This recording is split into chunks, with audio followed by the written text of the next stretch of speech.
대요리문답 146문 제10계명은 무엇인가? 답. 제10계명은 내 이웃의 집을 탐내지 말라. 내 이웃의 아내나 그의 남종이나 그의 여종이나 그의 소나 그의 낙이나 무릇 내 소유의 이웃의 소유를 탐내지 말라이다. 10계명은 이제 10계명의 10번째 마지막 이제 내용으로서 탐욕에 대한 부분들을 금지하는 내용으로 우리에게 소개되어지고 있습니다. 절제와 만족에 대한 이러한 그 긍정 명령을 우리에게 명령합니다. 10계명의 이러한 만족과 또 하나님의 주신 만큼의 이러한 또 절제와 또 이러한 그 만족의 명령들을 요구하는 것은 크게 십계명과 관련된 그 전체의 명령들을 만족하면서 살아가라라고 하는 하나님의 명령으로 만족하고 하나님께서 가르쳐 주시고 우리에게 삶의 또 규범으로 세워 주신 또 이 십계명의 원리들을 불편해하게 여기지 말고 또 이것이 우리의 삶을 옥죄거나 또 억압하거나 또 이렇게 답답하게 만드는 것이 아니라 손해나게 만드는 것이 아니라 하나님께서 우리의 삶을 오히려 세워주시기 위한 그런 소중한 계명으로 알고 이 십계명을 의지하고 살아가는 것으로서 또 만족하라 이러한 또 일차적인 이러한 그 하나님의 말씀을 의지하고 살아가는 것도 하나님께서 우리의 삶의 원리로 가르쳐준 이 십계명의 원리들을 잘 복종하고 순종하는 또 그러한 하나님의 말씀을 받아들이면서 그 하나님께서 주신 생명의 윤리를 따라서 또 살아가라라고 하는 이러한 말씀 중심의 이러한 삶을 만족해하면서 살아가라라고 하는 이러한 아주 중요한 의미도 담겨 있습니다. 더 나아가서는 이제 이 십계명의 탐욕에 대한 부분들을 금지하고 있는 이제 이러한 내용과 관련해서는 우리가 몇 가지로 또 나누어서 살펴보아야 하는데요.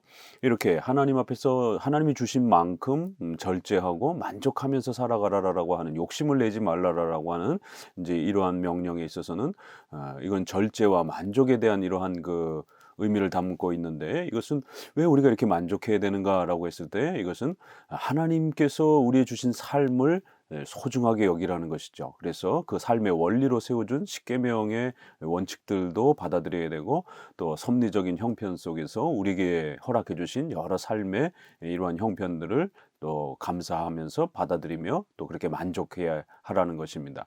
섭리적인 그런 하나님의 통치와 다스림을 또 의지하고 살아가야 한다라고 하는 또 섭리교리에 대한 일계명과 관련된 섭리교리의 실천적인 또 그러한 내용으로서 10번째 계명이 그렇게 요구가 되어지기도 합니다. 그래서 섭리적인 삶을 만족하면서 살아가야 한다.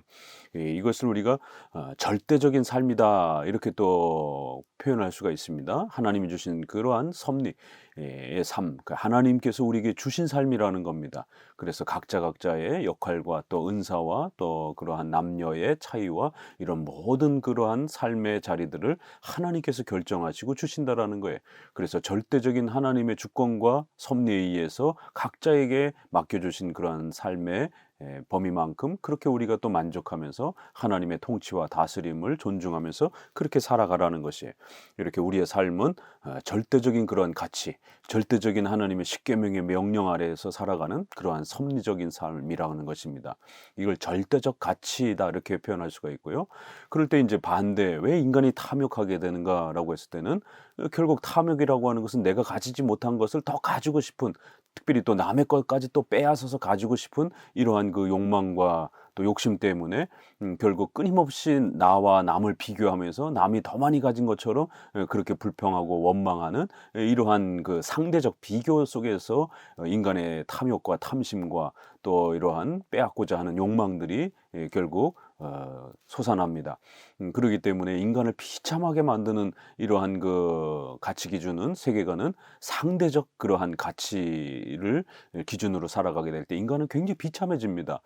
저 사람과 나를 끊임없이 비교하고 그래서 더 많이 가진 사람과 자신을 비교하고 자신보다 더 이렇게 부족한 사람들도 많이 살아가는데도 불구하고 항상 자기보다 더 많은 걸 가진 사람들을 원망하고 비교하면서 자기가 마치 상대적으로 덜 가진 것처럼 그렇게 결국 상대적인 비교를 통해서 끊임없이 원망과 불평하는 이러한 상대적 가치의 이러한 기준은 세상이 주는 그런 물질적 그런 기준입니다. 이러한 돈과 물질과 또 이러한 육체의 이러한 건강의 유무에 따라 그러한 상대적 그 비교에 따라서 끊임없이 자기 자신이 마치 실패한 것처럼 이렇게 비교를 해가면서 그렇게 비관하게 만들고 그리하여 남의 것까지 빼앗아서 자기 것으로 만들려고 하는 이런 상대적 가치의 이런 세상적 기준을 우리가 반드시 멀리해야 되고 성경적 가치 기준, 하나님이 주신 절대적 이러한 그 가치라고 하는 하나님께서 모든 인생들을 창조하시고 또 각자에 맡겨주신 만큼 또 그렇게 하나님께서 모든 인생을 주신다라고 하는 이러한 절대적 하나님의 주권 속에서 우리의 인생이 그렇게 세워져 간다라고 하는 이러한 절대적 가치를 따라 하나님의 섭리 아래서 우리가 살아간다라고 하는, 그리고 그 섭리의 기준은 십계명을 따라서 그렇게 하나님께서 우리의 자유를 억압하고 우리의 삶을 망가뜨리려고 하는 게 아니라 십계명을 통해서 우리의 삶을 훨씬 더 하나님 앞에 복받는 하나님께서 도와주시는 그러한 삶으로 인도하려고 하는 이러한 그 삶의 가치들을 만족하면서 우리가 살아가는 것, 이게 인생을 가장 행복하고 인간에게 가장 소중한 삶으로서 하나님이 주신 복이라는 겁니다. 자, 그럴 때 이제 우리가 좀 조심해야 되는 몇 가지의 극단들이 있습니다. 이러한 하나님께서 절대 주권 속에서 하나님의 작정과 예정과 섭리 속에서 우리에게 주신 삶이라고 하는 이제 이러한 섭리적 가치는 자칫 잘못하면 이렇게 운명론, 팔자론 이러한 부분하고는 좀 비교를 해야 됩니다. 운명론, 팔자론적 삶하고는 다른 겁니다. 거기에는 이렇게 인간의 책임과 열심과 노력 이런 부분들이 없습니다. 아무리 인간이 노력해도 인생이 바뀌어지지 않는 그런 운명론적인 이러한 그 팔자론적인 삶은 성경적인 삶의 이러한 가치가 아닙니다. 하나님은 예정과 작정과 섭리 속에서 인도해 가심에도 불구하고 우리 인간의 제2원인으로서 인간의 의지를 인격적인 책임으로 사용하시기 때문에 반드시 우리의 모든 삶 속에서 인간을 인격적으로 그렇게 사용하시고 우리가 자원함으로 그렇게 살아갈 수 있도록 우리 인간의 책임과 의지를 갖고 살아갈 수 있도록 그렇게 또 통치하시고 다스리시는 것입니다. 팔자론, 운명론에는 인간의 의지적 책임의 역할이 없지만 하나님의 주권과 섭리적 삶은 반드시 인간의 인격적 책임을 그렇게 하나님이 수단으로 사용하셔서 역사하시는 겁니다. 그렇기 때문에 우리가 최선을 다해서 노력하면 또 우리의 미래가 어떻게 바뀌어져 갈지 우리는 모르는 것입니다. 우리가 열심히 노력하면 노력한 만큼 또 우리의 삶이 더 복되게 열려지는 거고, 노력하지 않고 게을르게 되면 또 그만큼 인생의 고통을 맛보게 되는 것입니다. 그래서 이 십계명의 이러한 삶은 이러한 노력 또 열심히 또 미래를 생각하고 계획하고 준비하고 이러한 부분들을 금지하는 게 아니라 그러한 부분들을 노력을 기울이지 않고 욕심에 입각하여 이렇게 하루아침에 성공하려고 하고 남의 것을 빼앗아서 이렇게 가지려면서 성공하려고 하는 이러한 탐심을 금지하고 있는 것입니다. 그래서 우리에게 주어진 삶에 만족하고 또 만약에 더 가지고 싶다라면 더 열심히 한 단계 한 단계 노력해서 그 다음 단계로 또 성장하고 또 우리 인간의 인격적 책임을 사용하시는 하나님이시기 때문에 얼마든지 우리가 최선을 다해서 또 노력하고 근검전략하면서 또 열심히 불을 또 읽어가고 이러면 삶이 또 이렇게 점점 단계별로 이렇게 올라갈 수 있다라는 겁니다. 그래서 노력해서 단계별로 이렇게 또 하나님이 주신 부요함과 복을 이렇게 누리는 삶이 얼마든지 있는 것입니다. 모든 미래가 이렇게 억지로 강제적으로 운명론처럼 닫혀져 있는 게 아닌 것입니다.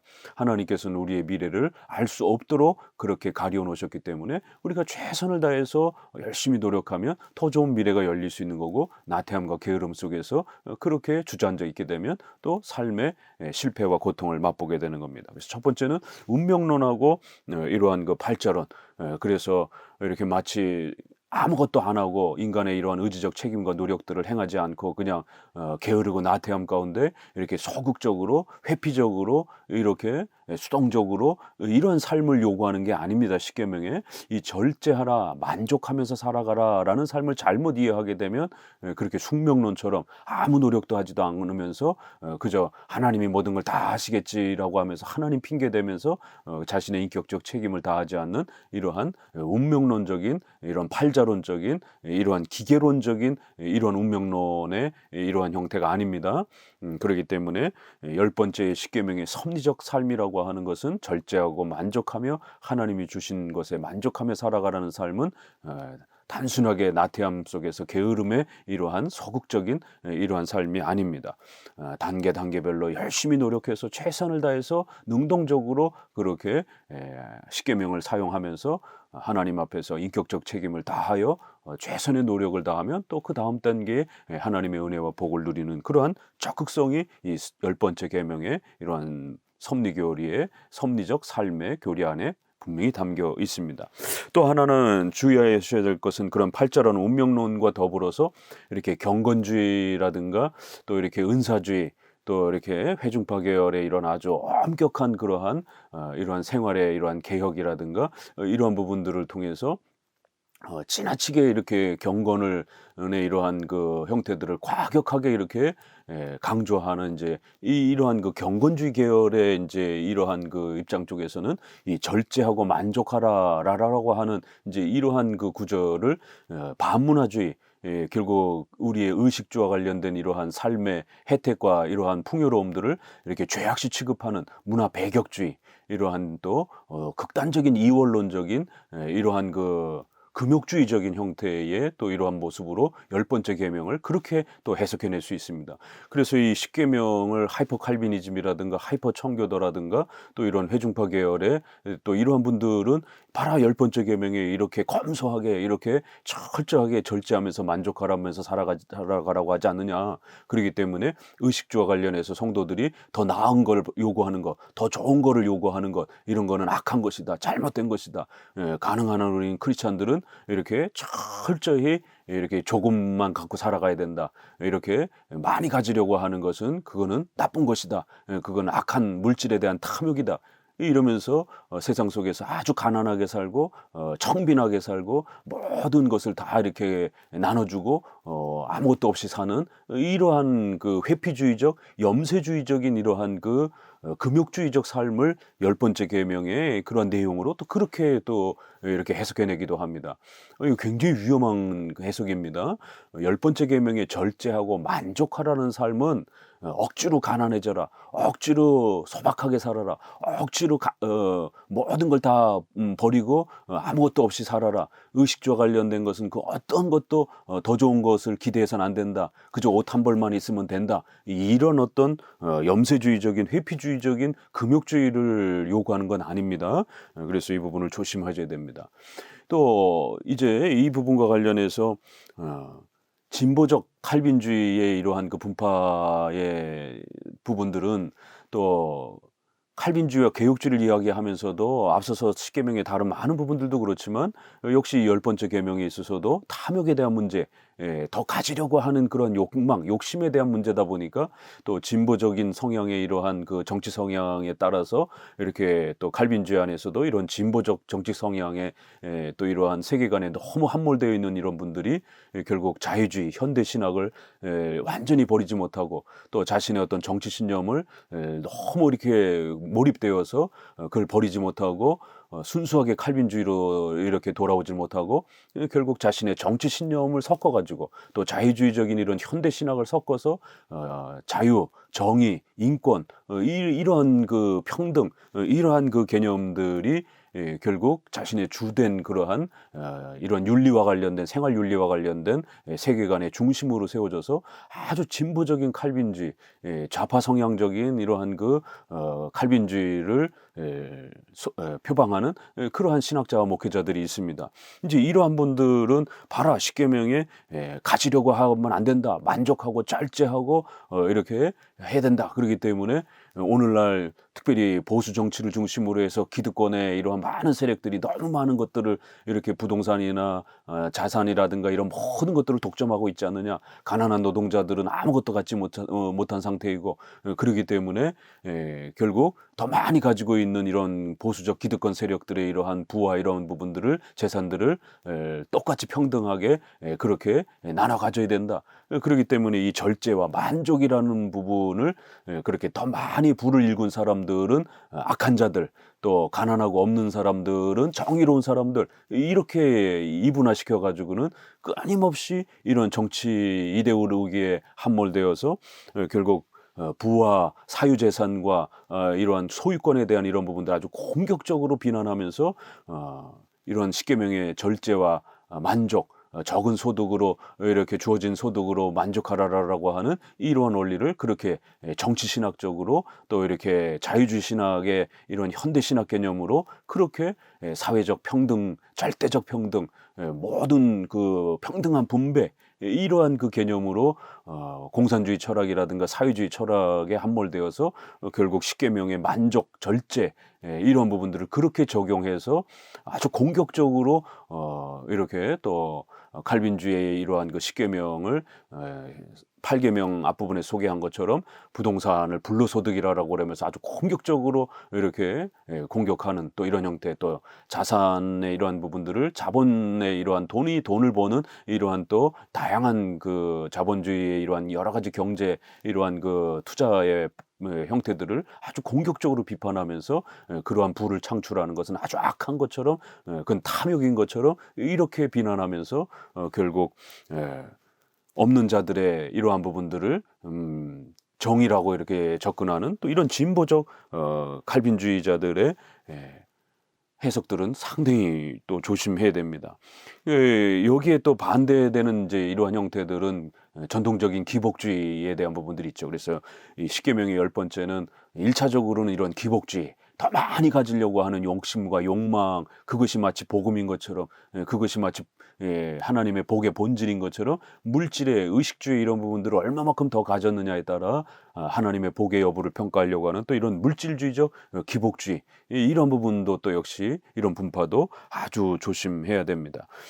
그럴 때 이제 적어도 우리가 이렇게 칼빈주의 개혁주의 안에서 이 십계명을 해석하는 것은 1차적으로는 하나님께서 우리에게 각자에게 주신 섭리적 그러한 주권적 삶의 역할, 그 자리가 있기 때문에 반드시 하나님이 주신 그 삶의 내용으로서 만족하고 또 십계명의 원리를 따라 살아가는 것들을 감사히 여기고 기뻐하면서 그렇게 절제하면서 만족하며 살아가라는 것입니다.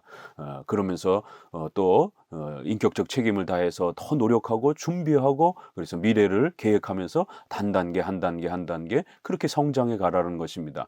이렇게 절제하면서 만족하면서 하나님의 뜻에 순종하면서 성장해가는 그러한 10번째 십계명의 삶을 우리에게 그렇게 가르치는 것입니다.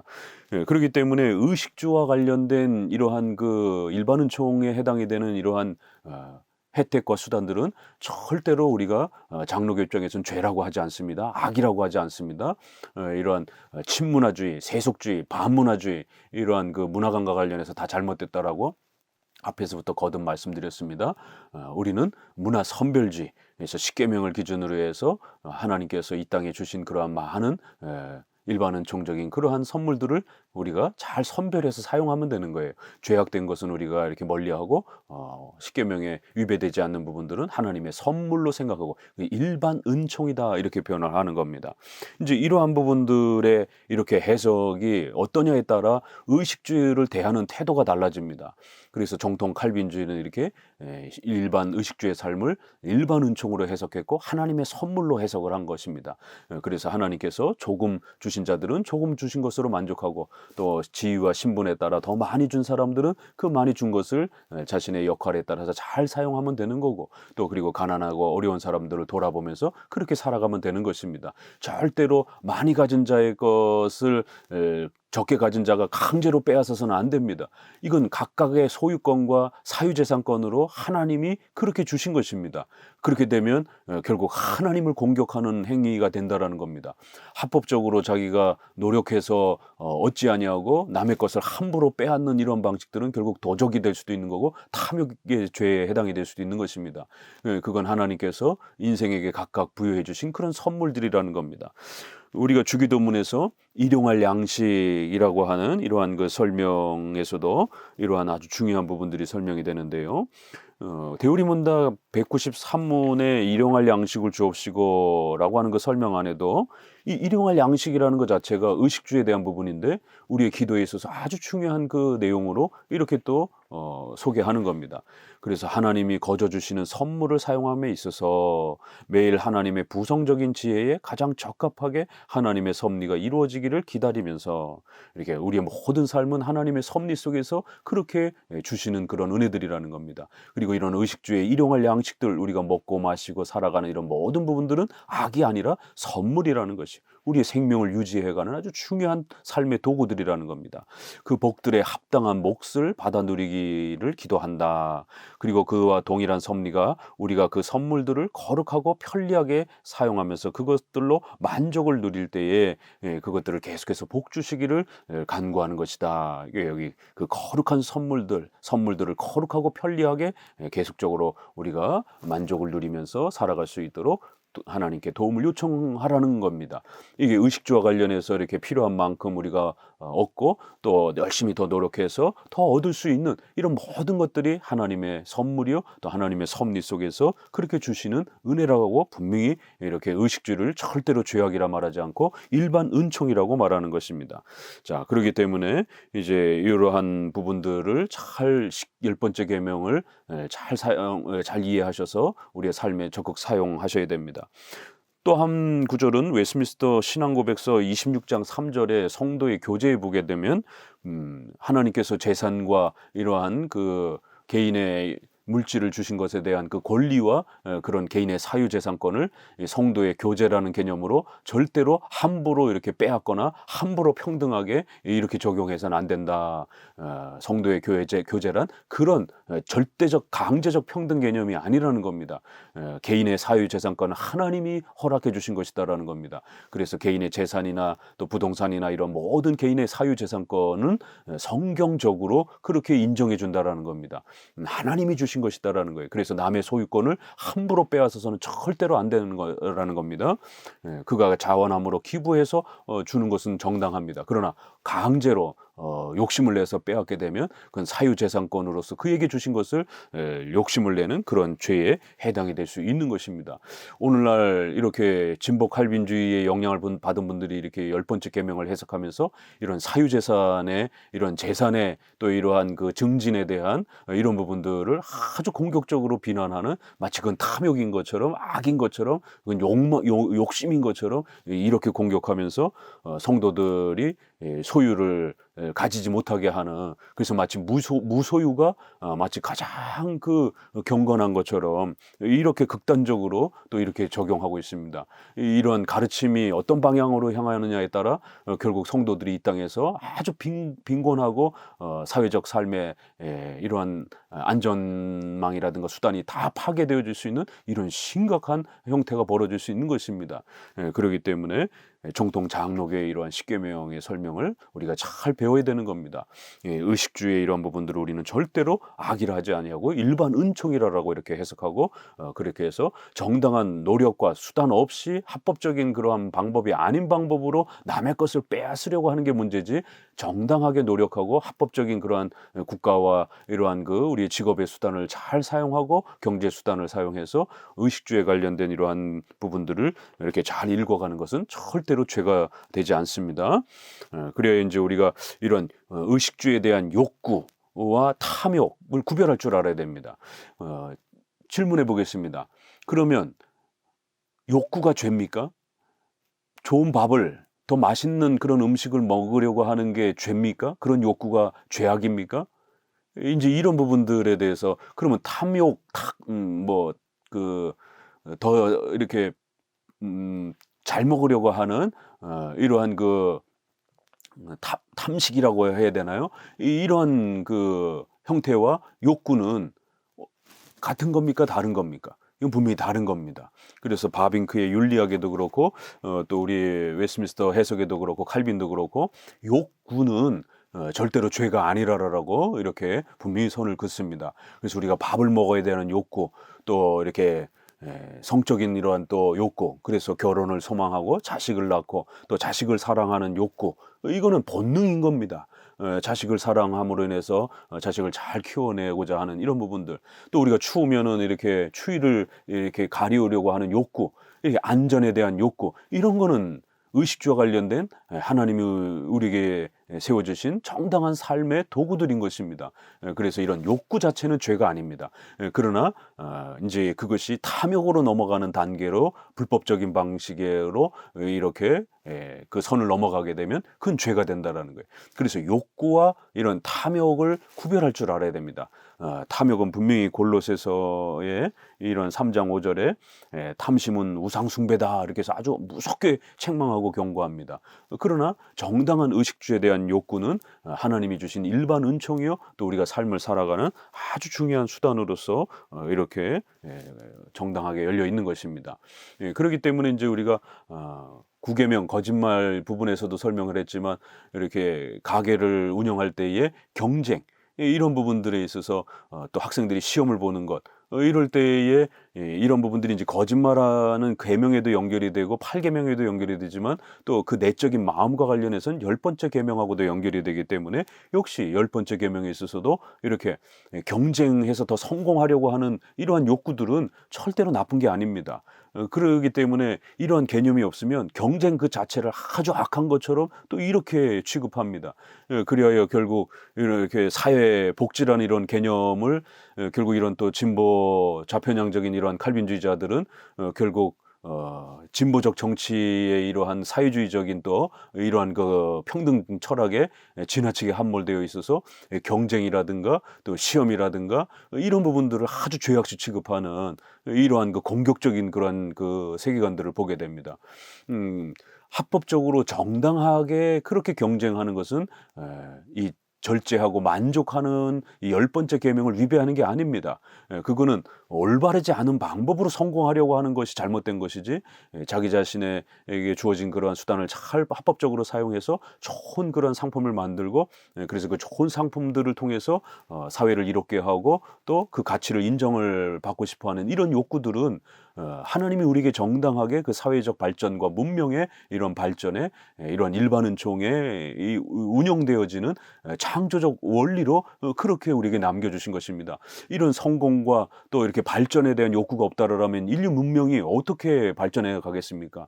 이렇게 불편한 것들을 이렇게 편리함으로 고치려고 하는 이런 편리한 쪽으로 더 성장해 가려고 하는, 또 더 좋은 이러한 상품을 이렇게 개발하려고 하는 이런 욕구가 없다라면 의료의 발전, 과학의 발전, 이런 문명의 이러한 발전들이 어떻게 일어납니까? 전혀 일어날 수가 없는 것이죠. 결국 인간은 더 좋은 그런 변화, 더 좋은 어떤 그런 열매들을 이렇게 자꾸 추구하다 보니까 새로운 것이 만들어지고 또 계속해서 그러한 것들이 발전하면서 현대 문명이 더 나아져가는 겁니다. 그래서 인간에게도 의료의 이런 수많은 혜택들이 이렇게 안전에 대한 욕구가 발전하면서 더 좋은 약들이 계속해서 그렇게 나오는 겁니다. 그렇기 때문에 이런 경쟁, 또 테스트, 시험, 이런 부분들은 정당하게 이루어지면 그건 옳은 겁니다. 이제 우리가 뭐 스포츠라든가 이런 게임이라든가 이런 데서 게임을 하고 스포츠를 하고 그래달라 이렇게 하다 보면 거기엔 분명히 구계명, 그 게임 속에서 어떻게 보면 남을 이렇게 또 기술적으로 또 이렇게 속여야 되는, 이렇게 자신의 실력을 숨겨야 되는 이런 어떤 경쟁의 어떤 그런 부분들이 자연적으로 발생될 수밖에 없지 않습니까? 그럴 때 그런 속임이라든가 이런 것들을 악하다라고 이렇게 하면 스포츠 활동이라든가 이런 걸 어떻게 하겠습니까? 결국 이런 모든 스포츠들은 기술과 또 이렇게 상대방에게 자기의 그러한 실력을 노출시키지 않으면서 이렇게 여러 가지 그 트릭과 기술들이 이렇게 종합적으로 이렇게 복합적으로 이렇게 또 그리고 상대방을 이기고 싶은 또 그러한 성공하고 싶은 욕구가 총체적으로 포함이 되면서 스포츠와 또 이러한 여러 가지 문화들이 이렇게 또 형성이 되는 겁니다. 그러니까 이러한 열 번째 계명을 너무 편협하게 접근하게 되면 이런 일들이 벌어지는 것입니다. 그래서 분명히 이 개념들을 잘 구별할 줄을 알아야 됩니다. 147문 제10계명이 명령하는 의무는 무엇인가? 제10계명이 명령하는 의무는 우리 자신의 형편에 대하여 온전히 만족하는 것과, 그래서 온전히 만족하는 것, 이게 부분적으로 만족하는 게 아니라 하나님이 주신 10계명 전체를 소중하게 여기고, 또 하나님이 우리에게 주신 그러한 섭리적인 절대적인 주권 속에서 주신 섭리적 삶을 만족하게 여기라는 거예요. 우리의 이웃에 대하여 온 심령이 인자한 마음을 가짐으로써 우리의 모든 내면적 동기와 애정이 이웃에게 가닿을 정도로 그의 소유 전체를 더욱더 잘 돌보라는 것이다. 이러면서 이렇게 우리 자신의 가진 것을 만족해야만이 이웃이 가지고 있는 그러한 재산, 또 이웃이 가지고 있는 그러한 더 뛰어난 그러한 그 실력, 열매, 이런 것들을 함부로 우리가 이렇게 욕심을 내거나 또 적대시하면서 쟤 때문에 내가 성공하지 못했다, 이런 식의 그 나쁜 그러한 그 이분법적인 이러한 그 흑백 논리는 굉장히 잘못된 것입니다. 이 히브리서 13장 5절에서는 돈을 사랑치 말고 있는 바를 족한 줄로 알라. 디모전서 6장 6절은 그러나 자족하는 마음이 있으면 경건이 큰 이익이 되느니라. 이렇게 해서 이러한 열 번째 계명이 우리의 경건 생활과 아주 절묘하게 또 이렇게 조화를 이룬다라고 또 이렇게 가르치고 있습니다. 또 놀라운 것은 에스더서도 이렇게 10장 3절에 모르드게가 위정자가 되어서 백성들을 돌보는 이러한 에스더서도 또 이렇게 소개가 되는 게 굉장히 독특하고요. 148문에도 에스더서가 또 한 번 더 이렇게 소개가 되면서 의외로 십계명에는 에스더서가 이렇게 상당히 많이 소개가 됩니다. 그래서 구약의 이러한 구절들을 어느 구절들을 사용하는지도 우리가 이렇게 관심 있게 보면서 구약의 이런 구절들을 십계명의 윤리에 이렇게 또 이렇게 적용해서 해석할 수 있구나. 그래서 구약의 이런 많은 다양한 사건과 구절들이 십계명을 이렇게 또 우리가 더 깊이 확장해서 해석하는데 아주 중요한 또 이러한 눈을 열어주는 것입니다. 그렇기 때문에 에스더서의 이러한 다양한 이방 국가 속에서의 펼쳐지는 이러한 그 사건과 역사들이 결국 십계명을 펼쳐내는 또 아주 중요한 하나님의 계시의 내용으로서도 있다라는 것을 이렇게 또 우리에게 힌트로 가르쳐 주는 것입니다. 148문 제10계명이 금지하는 죄들은 무엇인가? 제10계명이 금지하는 죄들은 우리 자신의 재산을 불만스러워하며, 이렇게 하나님이 우리에게 주신 재산을 원망하고 불평하며 이렇게 적은 그러한 그 소유에 대해서 이렇게 탐탁치 못하게 여기는 이런 모든 불평들이 결국 열 번째 계명에 만족하지 못하는 이러한 또 죄에 해당이 된다라고 말합니다. 이웃의 재산을 질투하고 시기하며 이웃의 소유에 대하여 탐내는 마음과 행동이다, 이렇게 설명을 합니다. 그렇기 때문에 148문에도 이렇게 하나님이 주신 재산과 우리의 삶의 이런 부분들을 하나님이 주권적으로 섭리적으로 그렇게 주셨음에도 불구하고 그거를 못마땅해 하고 불평하고 원망하고 이런 부분들은 결국 하나님을 원망하는 이런 행위가 될 수 있다라는 겁니다. 여러분이 태어난 그런 가족, 가정, 또 이러한 또 여러분의 재정적 형편, 이런 부분들에 대해서 지나치게 원망하면서 비관하고 또 이렇게 낙심하고 좌절하게 되면 그걸 주신 하나님을 원망하는 형태가 된다라는 겁니다. 어떤 사람은 좀 더 가난한 집에, 어떤 사람은 좀 더 부유한 집에 자손으로 태어나기도 하고, 어떤 사람은 좀 더 건강하게 태어나기도 하고, 어떤 사람은 좀 더 건강이 약한 상태로 태어나, 이건 다양한 이러한 삶의 형편들은 하나님이 결정하시는 것이다라는 겁니다. 절대적 주권 속에서 하나님이 각자에게 그렇게 주신다라는 거예요. 그러면 그 주신 것으로 만족하고 거기서부터 이제 더 업그레이드 되기 위해서는 하나님께서 십계명을 주신 그 기준을 수단 안에서 열심히 노력하면서 인격적 책임을 다하면서 그렇게 한 걸음 한 걸음 그렇게 또 노력하면서 얻으면 되는 것입니다. 이게 바로 십계명을 기준으로 하는 섭리적 삶이다, 이렇게 소개합니다. 이러한 섭리적 삶이 우리 인간을 가장 건강하게 만들고 우리 사회를 또 가장 건강하게 유지시켜 준다라는 것입니다. 특별히 십계명을 끝내면서 십계명은 생활 윤리에 대한 또 이러한 일반 윤리, 문화에 대한 이런 그 이야기들이기 때문에 이런 부분과 관련해서 다양한 그 분파들이 이 십계명을 해석하는 관점들이 다르고 그래서 한쪽에는 아주 이러한 그 과격한 반문화주의적인 그런 형태로 해석하는 경건주의라든가 또 이러한 회중파 계열의 또 하이퍼 칼비니즘의 또 이러한 하이퍼 청교도들의 이러한 부분들을 우리가 조심해야 되고요. 또 더 나아가서는 세대주의, 여호와 증인, 이러한 또 몰몬교 이런 다양한 분파들도 사실은 아주 극단적 또 이런 금욕주의를 펼치는 이러한 결국 반문화주의의 한 큰 흐름입니다. 또 이쪽에는 세속주의, 자유주의, 또 이러한 진보적 또 이러한 칼빈주의 이적 그런 성향이 강한 분들, 이러한 또 정의구현 사제단이라든가 뭐 이러한 그 각 종파의 또 이러한 특수한 또 분파들이 또 이쪽 아주 리버럴한 또 진보적 성향의 이런 세속주의 문화관의 또 이런 부분들을 펼치고 있습니다. 그럴 때 우리 장로교는 십계명을 기준으로 해서 세상에 이러한 부분들을 일반 은총으로 해석하고 그 일반 은총 중에서 십계명에 위배되지 않는 부분들을 우리가 하나님의 선물로 그렇게 선별하여 사용하는 문화 선별주의적인 그러한 입장을 가지고 있다라는 것. 이게 바로 어거스틴이 두 왕국론. 그래서 교회와 국가는 악한 게 아니라 각각 하나님이 사용하는 두 도구라는 거예요. 루터와 칼빈의 두 왕국론. 그리고 카이퍼의 영역 주권, 각각의 고유한 영역에 쓰임이 있다라는 겁니다. 그리고 정교 분리의 원칙, 그리고 또 우리 십계명을 중심으로 한 이런 하나님 중심의 문화관, 이러한 부분들이 바로 우리 정통 칼빈주의가 지켜왔던 십계명에 대한 이해였던 것입니다.